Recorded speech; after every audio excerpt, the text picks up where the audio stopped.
Can you believe it? We are now in the final 10 episodes of the Fun Facts About Fasting series, and today is one of the kind of recap episodes I wanted to put together where we go back and look into week one and some of the kind of the highlights that we talked about in terms of fasting and conditions. So it won't take too long, but hopefully you'll enjoy a little bit of the snippets of bite-sized information I talked about in the first phase of this series. So without further ado, let's whip you over to my screen and so we can have a look at some of the videos that I made early on in this series.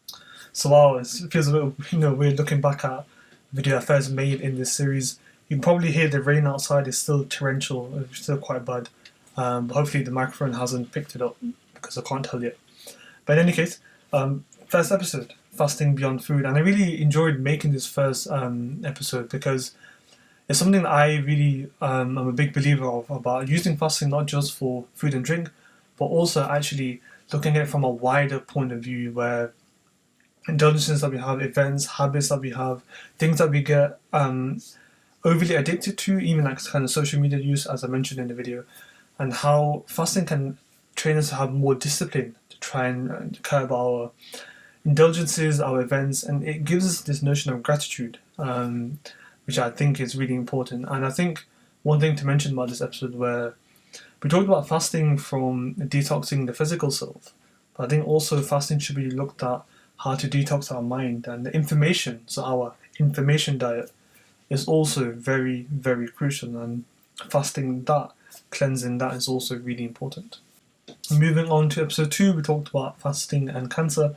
Again, cancer was related to my PhD research back in a few years ago, and it was amazing to think of, unfortunately, how dangerous and how scary cancer is, but also how powerful fasting can be to try and reduce our risk of developing tumours. As I mentioned in the video, we know that there's a lot of cancer-causing environments where fasting can help to detoxify, help remove those inflammatory kind of environments, or where cancer love to progress, initiate, and grow. But we know that fasting can actually help to kind of minimize that. One of the key points that I wanted to talk about and summarize in this kind of recap episode is looking at how fasting can boost our antioxidant capabilities, because we know that oxidative stress is a key part of how tumours progress, and more important, how tumours get initiated in that kind of environment, from being a normal cell to then now a tumour cell, a dangerous cancerous cell. And oxidative and inflammatory episodes are very important for that. And as we know, with one of the key enzymes in our body, because the key kind of manufacturing parts of our body is superoxide dismutase, SOD, as I mentioned in that episode, and how fasting can be used as a preventative strategy, as a combative strategy where possible. And you saw me in the previous episodes about a particular scientist looking at a clinical trial of looking at fasting to try and curb some of the effects of a particular syndrome. And this gives you an idea of how powerful fasting can be. So those were a few points for fasting and cancer.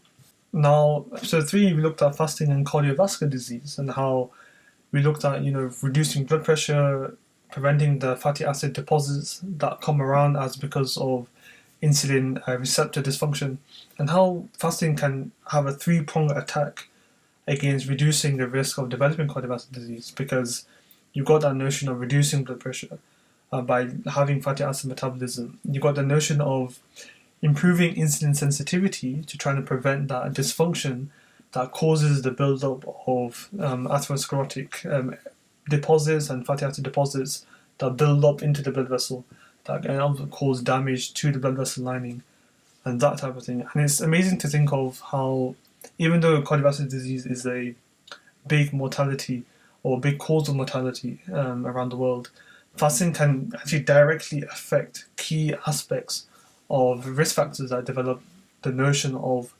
cardiovascular disease. And this is where actually I talked about the really big study from that Belhinger Institute, if I can recollect, and how they looked at over 1,400 people, and they actually showed that fasting can normalize and regulate blood pressure. And that's the key thing I want to mention in this recap episode, about how even those people who are hypotensive, they can become normotensive. So the blood pressure is too low, fasting can actually help regulate it back to normal again. And as we know, those who are hypertensive, so very high blood pressure, fasting can help to regulate them back to a normal state. So again, Really, really interesting. So we know, again, now with episode 4, looking at fasting arthritis, that inflammation is a needed physiological process, but chronic and hyperinflammation is not. It's just abnormal, it's pathological, it's just not needed. And it causes a lot of damage to the body, where certain conditions where inflammation is key, i.e. arthritis, is a big problem in terms of the immune system. But, as I mentioned in the episode, fasting can help to reduce some of the kind of severities of some of these conditions by kind of reducing the amount of particular white blood cells, in this case it was monocytes, and reducing their pro-inflammatory effect to kind of reduce that excessive inflammation that we actually don't want.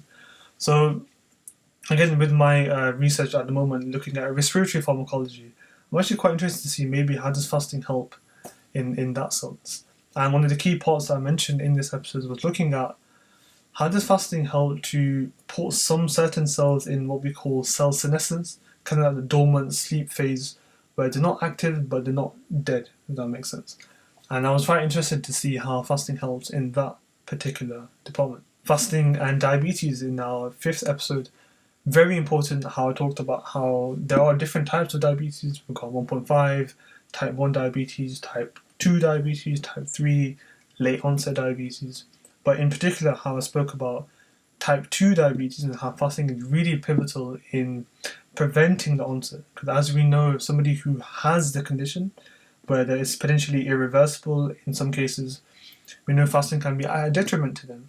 But we know that how some of the causes of type 2 diabetes is where there is desensitization or dysfunction of the insulin receptors, and how fasting can help to increase their sensitivity back again, so our body is responsive to the glucose that we take in. Because as we know with diabetes, one of the biggest problems is when there isn't enough insulin to be secreted, or the receptors are not as sensitive enough to deal with the glucose that's coming in, which is why that a lot of glucose gets stored. You get that weight gain, you get that high blood pressure in type 2 diabetic situations.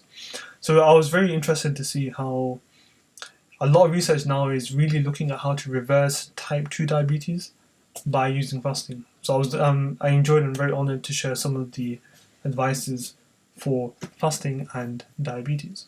We then talked about in day 6 fasting and polycystic ovary syndrome. So something an episode that I was nervous to talk about because I know I would never face this condition, but I wanted to at least share and signpost some useful information to those who may benefit from this.